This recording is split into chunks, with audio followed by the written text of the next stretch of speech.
we're live. You're good. Good. All right. Good evening, and thank you for joining us. This is the Finance Committee for Tuesday, May 7th, and I'm going to call this meeting to order. Now is the time for public comment. Any person can directly address the committee at this time on any item not on the agenda. And seeing nobody here from the public, I'm going to move on to item number 3, and that's approval of the minutes. I'll make a motion to approve the minutes. I'll second. Very good. All those in favor? Aye. Any opposed? Motion carried. Moving on to item number 4, City Hall Space Needs Assessment. Presentation by Member Alexander Henderson.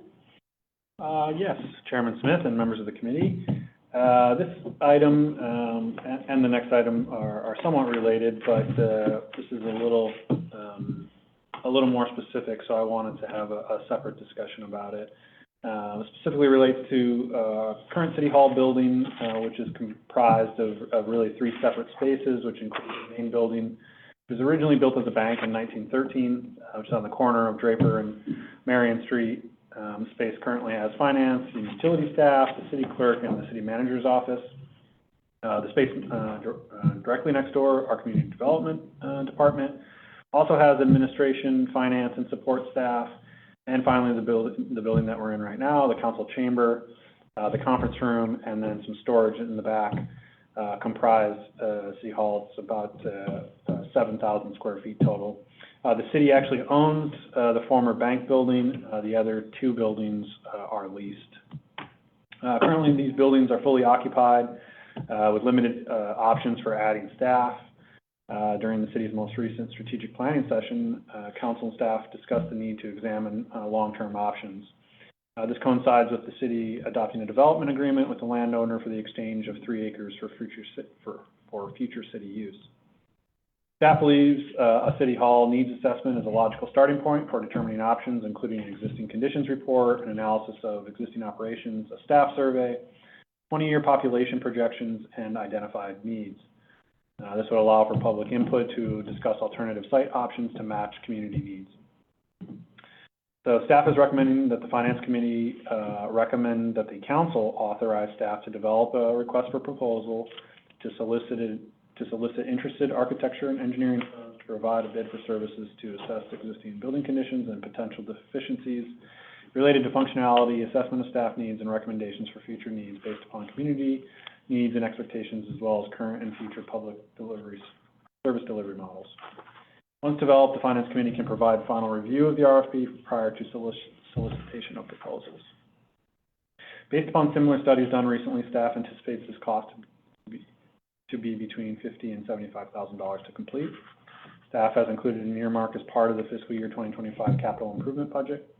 Both the Finance Committee and City Council will review the proposals, including any awarding of potential contracts for services. Your packet this evening includes examples of other RFPs from California jurisdictions for your review. Those RFPs are simply asking for the type of service that we're discussing this evening.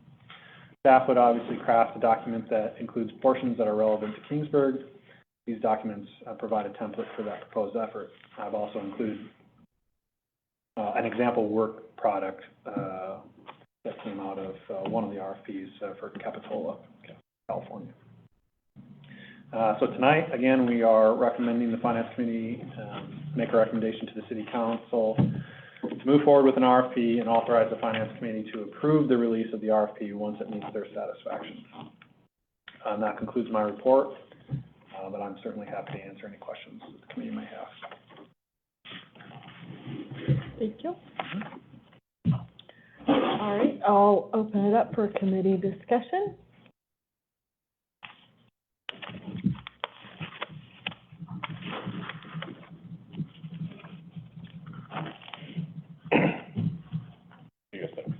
So at this time, we're really just seeking whether or not the community thinks it would be useful to get an RFP. So I say it's such an early stage in the process and something that we already kind of outlined as a strategic goal. So I support moving forward with putting an RFP together and, well, I guess, taking it to council to confirm we want an RFP put together.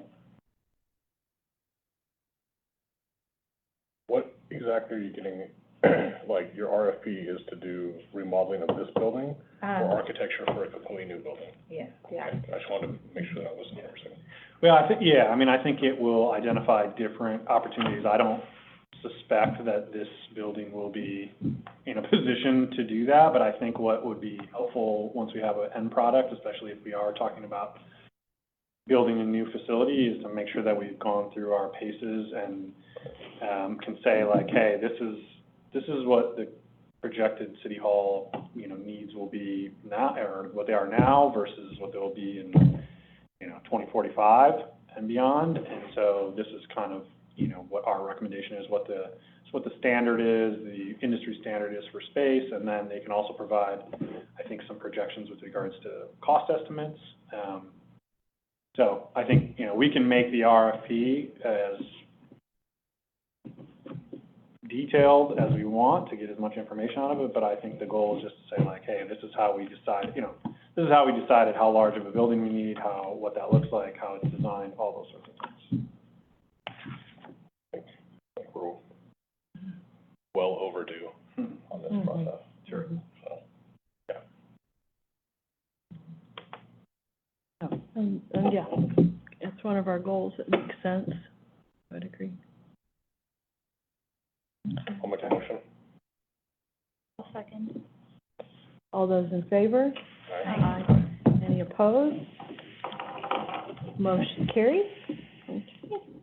Moving on to item number 5, the fiscal year 2025 draft capital improvement project list with presentation by Member Alexander Henderson. Yes, members of the committee. This is something that we do really every year around this time, is to identify capital projects. They're in draft form at this point, based upon input from each of the departments. And so we're bringing that for input and feedback, and then if there are any changes, certainly we can incorporate them, or if there are certain items to be researched. But for fiscal year 2025, right now, staff has identified 40 projects totaling approximately $5.6 million from various funding sources. In the current fiscal year, there are 51 projects totaling roughly $6.6 million, although some of the projects proposed for next year are carryovers from the previous year, like the dog park, things like that, just based upon the phasing of those projects. Please note, it's likely that this list will be modified as we continue to work through internal budget meetings. But again, this draft is to consider public and council input as we move through that process. We also have proposed street improvement plans for the coming year. These aren't necessarily new items at this point. I mean, these were identified almost a year ago. Just the way that the construction season works. We generally design in one year, and then the projects are built at the beginning of the new fiscal year. So from the public standpoint, we're constantly, we do projects every summer, but from our, from a budgeting standpoint, we really have to do a lot of the legwork right now, so that they can be constructed after the new fiscal year begins. So the projects that would be funded next year include 15th, 16th, and 17th Avenue. Actually, council approved that bid or that contract last week. The Mariposa Street project is a CDBG project that the council approved. We actually opened bids for that today. And then the Draper Street project is part of the TOD project that will, the water line work will be occurring after Swedish Festival, and then the TOD work will begin this summer. We don't have an SB1 project identified right now, but that will come before council. There's a required resolution each year as part of that proposition that was passed a few years ago. Those are some of the requirements that are needed. And again, just looking at the list, I can kind of talk about a few of the items. to see if if this committee finds value in them. We just talked about the space needs assessment. We do include a couple of the incentive programs here just for transparency. We do have an EV fleet and public charging master plan in here. Really the thought about that was as the state starts to require more and more electrification, there's both a fleet side but then also a public facing side. And our thought was to put together sort of a master plan so that if we are going to go for grant funding or if we are going to try and build out that infrastructure, that we're being thoughtful about where that goes as opposed to just sort of picking and choosing every single year, this seems like a good spot, this seems like a good spot. And one of the things that we kind of wanted to build out with that plan is a potential revenue structure. And the reason that I think that that's important is that as more and more cars or more and more people go to EV until the state changes their funding structure, our sales tax, we have a significant sales tax impact for fuel sales. And so I think this offers a potential opportunity to supplement that if we put in some of that infrastructure. I would imagine at some point you'll start to see more gas stations actually convert over to EVs as they become more available. But that's our initial thought on the EV master plan. We have a state mandated developer impact fee study that has to be done. That now has to be done every 8 years. So we have to do a nexus study that basically quantifies what we're charging for our developer impact fees. So every new commercial project, every new single family residential project, there has to be an adopted study every 8 years now per the state. We do have the general plan update, which was already approved. What was the total that we had for the general plan update? Because that's coming out of ARPA dollars. When we were dispersing the ARPA dollars, talking about that initially, how much did we allocate for that general plan? I think that the final contract that we had for them was $250,000. And so we've only given them $50,000. So you're planning on next year giving them $200,000? Yeah, so it's broken out over, I think, 3 fiscal years because they really are just kicking off right now. So there's a portion that will come out this year. I think 200's close for next year, and then there'll be a small amount because it's roughly like an 18-month project. So actually, the way that it got shifted for us is probably going to be over 3 fiscal years. I want to make sure that we're not going to be exceeding that number that council directed. We're still within that. Yep. And we do have to, we can talk about it a little bit, but we have to encumber all the ARPA dollars by the end of this year. I get it. Yeah. If we're allocating certain things on here, I see a few things on here that are ARPA dollars that we're not, those are not things that council gave direction on. So I'm just making sure that you chose those to go to council to say, we want to spend these ARPA dollars on this. That's correct. Yeah. That was just the only thing. It's the same as with the EV fleet thing. That was never discussed. And the cleanup stuff, I'm not opposed to it. I just want to make sure that I'm not missing. No, for sure. And I think the challenge is that if we could just say we're going to take the remaining ARPA dollars and put it towards payroll and sort of do a swap, and then you're taking that money and putting it, you know what I mean? I want to make sure we don't, from a reporting standpoint, don't get in a position where they're like, you didn't spend your ARPA dollars. No, I get that 100%. Yeah. I just want to make sure because, we're like the space assessment and stuff. I think that's ARPA dollar stuff that we had talked about, but I'm just trying to figure out why you chose those for ARPA, but it makes sense. Yeah, that's part of it. Part of it is, if we want to do some of these capital projects, I think that's going to have to be the funding that it comes from, just based upon where I'm looking at the general fund and some of the other obligations that we're going to have. So, I'm certainly, if there's a desire to, take those projects out or not do them, then, It's not about taking them out from it's just about why we're selecting that as opposed to other things. Yeah, for sure.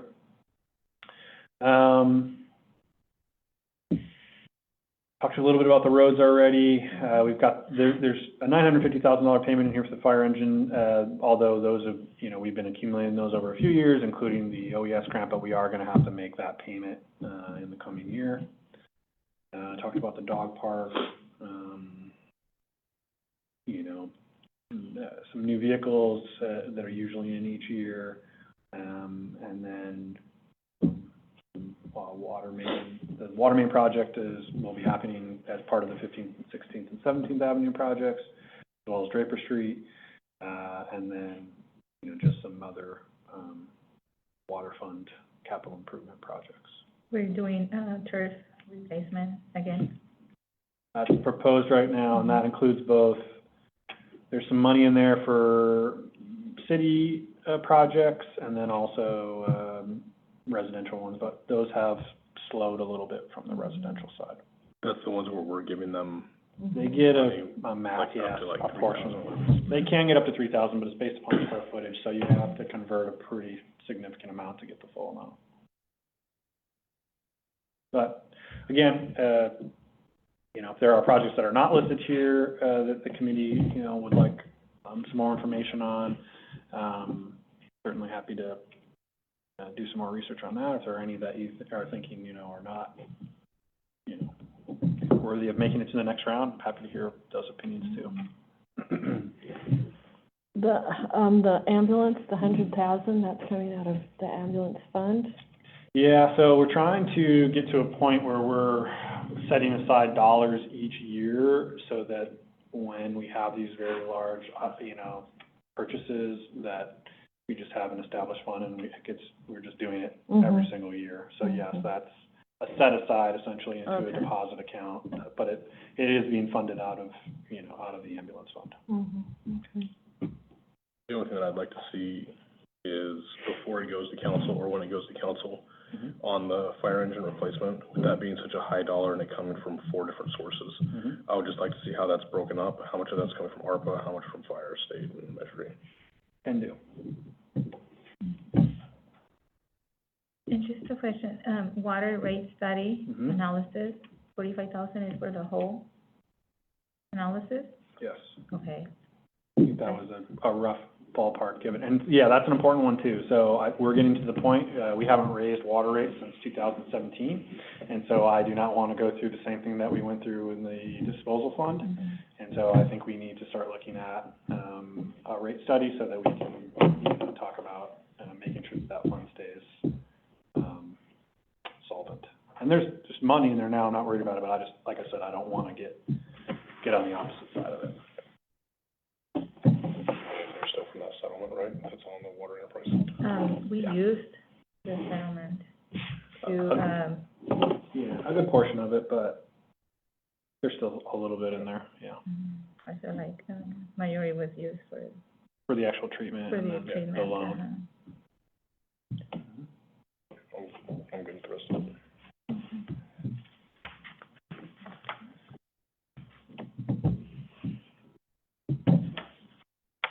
Any other comments, questions? So this was just for, Informational, and then, you know, we'll finalize it internally based on how the final numbers work out, and then I'll bring a report too on just where the ARPA expenditures have been so far, and so you can see how much is essentially left in the fund and how we need to encumber, and, you know, we have to show that we spent it by the end of 2026. very good, okay. All right, then, we'll move on to item number 6, Animal Control Services update with a presentation by Member Christina Windover. Okay, so staff has been working with the city of Selma, and their staff on an agreement for animal control services. Since Second Chance Animal Shelter Services were terminated at the end of 2023, we actually started engaging that party, in the summer of 2023, based on where we, kind of assumed this was going. So the city of Selma, as of last night, approved a resolution for the city manager of Selma to execute a contract with the city of Kingsburg for animal control services. City Attorney Mike Nolan and Selma City Attorney have reviewed it as well and provided comment for that. And we're a part of the same RMA, so we'll have the contract reviewed by them as well. So the terms of the agreement are effective for July 1st. We are waiting for some internal procedures to be developed, but we've already had a meeting to determine what those procedures will look like and other things like that. So at this point in time, Selma has continued to provide animal services for the city of Kingsburg, despite animal, Second Chance Animal Shelter no longer serving us as of January. So we've proposed a per dog fee to cover the cost of animal control services rendered this year. And like I said, there is a contract that the City Council of Selma passed a resolution to let the city manager execute. The terms of the agreement would be approximately $60,000 to cover the costs of Selma's staff, benefits, material, supplies, vet services, things like that. The agreement also would consist of having hopefully 2 community events per year to do vaccination clinics, microchipping, assisting with our dog licensing, and other services. Those community events are contingent and dependent upon actually having vets and staff to host those events. So we have put that into the contract, or will be putting it into the contract for the future. One of the agreement terms was having the city of Kingsburg modify our current ordinance for animal control services to match Selma's ordinance, and I guess the main change would be reducing our dog hold time from 10 days to 5 days. The legal mandate is 72 hours, and then there's the other 2 days for processing and things like that.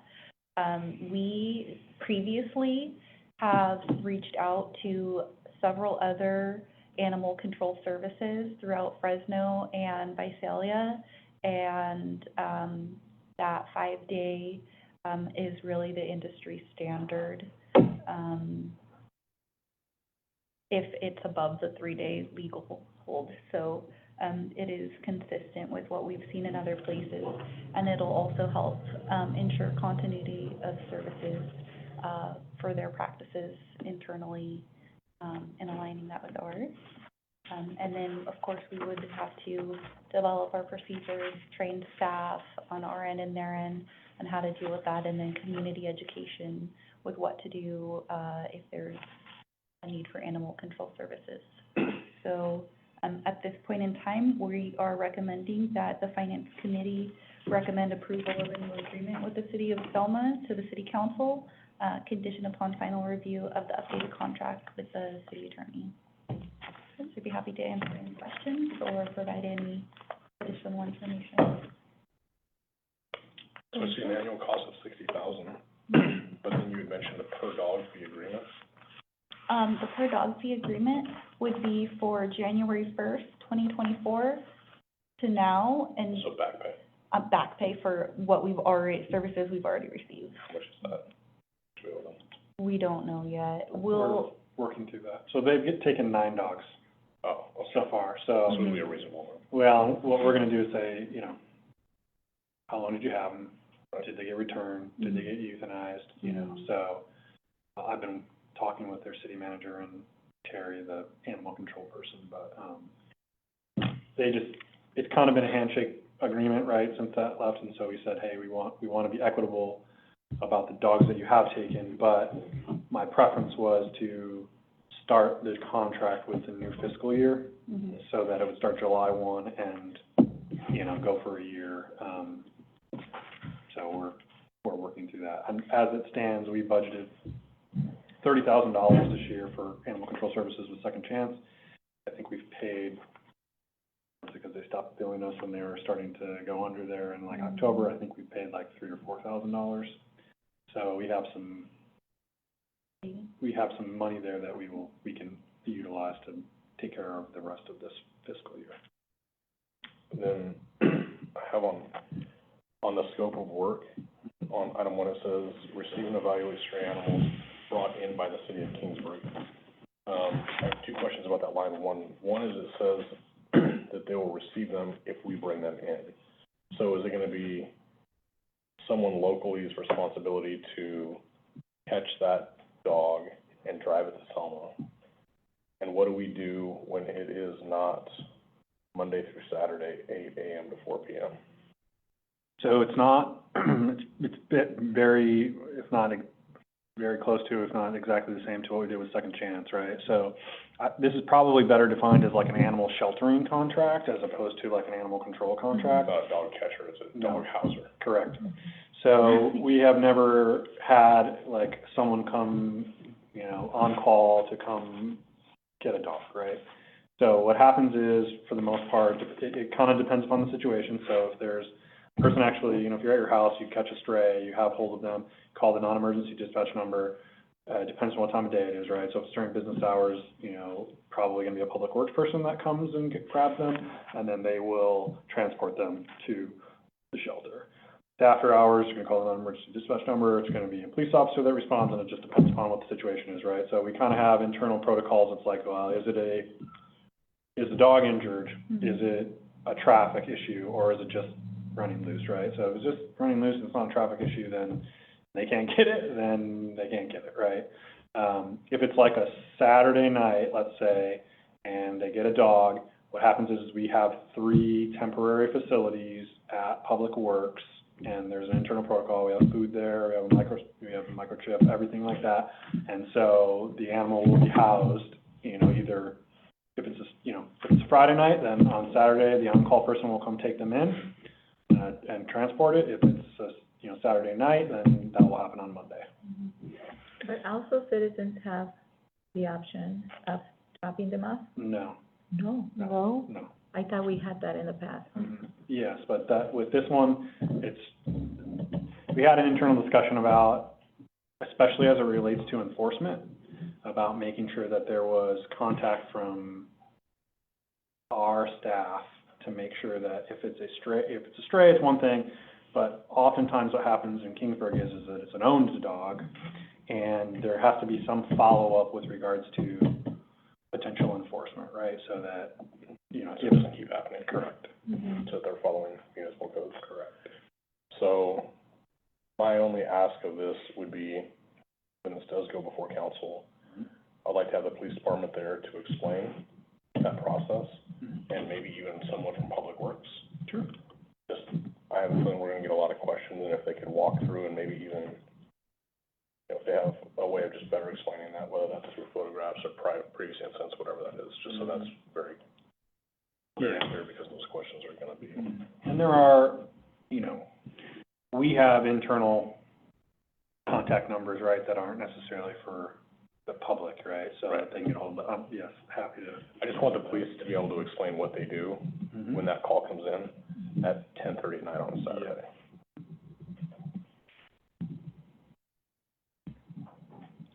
So if I have a stray at my house, I call, and Public Works will come and get the dog.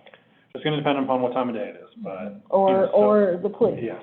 Somebody from the city will come and get, if I have a stray in my possession, it will be picked up and taken either to the holding facility or taken to Selma, our holding facility in Selma. It's not that they're gonna call the police and the police are gonna say, we're not gonna get it. Well, I think it will depend, you know, so if it's 10 o'clock at night and you call the non-emergency number and police are occupied, then they'll have a conversation about when they can arrange that. At some point in time. But that's the thing, our response isn't gonna be. Right. No, And I it think, has to wait until Monday. and I think that's the challenge. I think if you lived in Selma and you called at 10 o'clock at night, no one's there's not an animal control officer that's on call 24 hours a day, right? So I think that is the misconception too when it comes to picking up dogs. It's like, well, you can have an animal control officer that is on duty from 8 to 4 or 9 to 5 or whatever that looks like, but invariably there's going to be the calls that occur after hours and on weekends, and they're not providing animal control services for their own community right now 24 hours a day. Again, I think it will be situation dependent, depending on what's happening. There's been times in the past where someone gets a dog in the middle of the day and they are like, hey, I got this dog in my car, and I'm like, okay, just drive it over to Public Works, and then someone meets you at Public Works. But, yes, happy to have that process sort of, lined out. Dispatch has PD contacts, they have the on-call Public Works number, they have all those, and we have those. They're sort of in the background, but internal processes in place. And honestly, they're not really any different than what we had with Second Chance. I would say the only difference is that you could have before, during regular hours, taken dogs up there, which was challenging too, because some people knew that regardless of where they got the dog, if they said that they got it in a certain spot, then they had to take it. And, I think both police and Public Works will be like, hey, they'll be able to ask a few more questions, not to say that people are untruthful, but sometimes that happens. And the community events, they're gonna be held in Kingsburg? That's the goal, yes. That's the goal? Yep. So, having them come down, do some microchipping events, they have admitted, like, the challenge that they have, regardless of, and this is a challenge for everyone, is, finding a vet that will work with them, during those events, or even finding a vet that will do emergency work, after hours if a dog is hit or something like that happens. There's really only like 24-hour vet in Fresno that is available, right? So the good news is this contract puts that on their shoulders and not us, so they can figure that out. And that's kind of the, it's a capped, it's more than what we were paying, but it's a capped amount, so it gives us some certainty, and, there's a desire by them to see what actually comes from Kingsburg, and then evaluate, I think it's, 9 months into the contract, we're supposed to renegotiate, or at least an opportunity to renegotiate, just to make sure that we're on the same page. And there was a lot of conversation at the Selma Council about it last night, so. I anticipate a lot of conversation when we have it, so I would factor in the cats, which you anticipate those questions coming at the same time, about what do I do when I find kittens, all of that. Well, usually it's when the kittens still need to be fed, right? I'm just saying this contract is gonna spawn a lot of questions at that meeting. So I would just make sure that we have everyone there that needs to be able to answer those, and maybe we can get out ahead of them. Catching. And so basically, and like if you look in the scope of work, I mean, I know we use dogs mostly because that's the most part, but there is some, it basically follows what the California law is, right, with regards to, so age of kittens and other types of For the wildlife. Yes. Yeah, so when we met with Selma staff, we did comment on the stray animals, and that's what they told us, that it's depending on the age. Thank you for working on this. I know this has been a big project for everybody. What did we used to pay Second Chance a year, roughly? So it was per dog, but we would budget for about $30,000 a year, which is about, but they were charging $250 per dog. I feel like we paid $2,500 to $3,000 per month. It would just depend upon the number of Yeah. animals, right? Yeah. So some months would be $750, and then some would be, like you said, there was one time when we had a hoarder house that had several, 25 animals, and we more pay cost. amount, right? What was the 10 days, though? That was a 10-day hold, we held them here?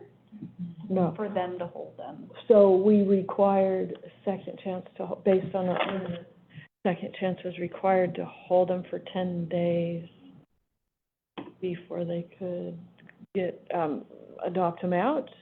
Or, Well, just adopt them out, or Yeah.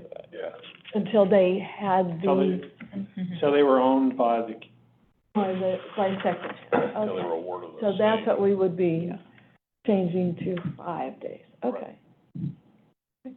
and we had that discussion with their staff, and, you know, their,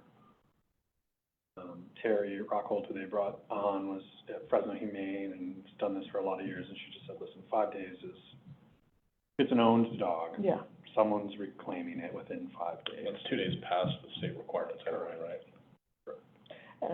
so that would probably be the logic why it was 10 days, just to give, okay. Yeah, to give more time. Okay. Yeah, it's something that we addressed, you know, for concerns if you're in town or hospitalized or something, but their response was exactly what Alex said. If someone cared about the dog, then that would be enough time. Are they advertising the dogs they have? I mean, how are they getting the word out that they have the dog? Social media. Okay, so they, just like with Second Chance, they have the website up and running and, okay. I don't know, I haven't looked to see if their current website is up and running. I haven't Yeah. checked that Well, I'd also actually, assume if your personally. dog went missing, You would take You're gonna the make- proactive approach you're gonna to call find. the PD, who's gonna give you that number. My dog did go missing. My husband brought home a stray, and it got out of our backyard, and somebody picked it up and brought it to Second Chance. And this has been years past. But, yeah, I think it was within 2 hours. I mean, the person who found it put it on social media, but then decided they weren't gonna hold it. So, no, and Second Chance it was very good. It worked out very nicely, you know, and we got our dog. How I got one of my dogs too. So, okay, but just, It's probably like educating the community, call Mhm. Second Chance right away, yeah. not waiting more than 5 days. Yeah, Well, yeah. We're waiting over 5 Most days. people who are looking for their dog, they're gonna do it right away. yeah, no, Yeah, yeah, I like- agree. Yeah, they're gonna call, well, it's City of Selma now, it's not Second Chance anymore. Yes. It's the Oh, same- yeah. It's just the same location. Yes. No, thank you for putting this together. This saves us a lot of money. Or animal control. Okay, and so this is just information as well, right? Recommendation to the council of the contract. Yeah, the contract itself to go Oh, to council. I'll make that motion. I'll second it. All those in favor? Aye. Opposed? Motion carried. Very good. We'll move on to item number 7, other business. Is there anything else to discuss? Nope. Then Oh, sorry. sorry. I just mentioned TNR. Is that something you wanted to see in our budget? No, it's just something that I want, the presenters of this to council to be prepared for with public, interest. Okay. Well, then I will adjourn this meeting. The cats downtown are used to that again. I don't know.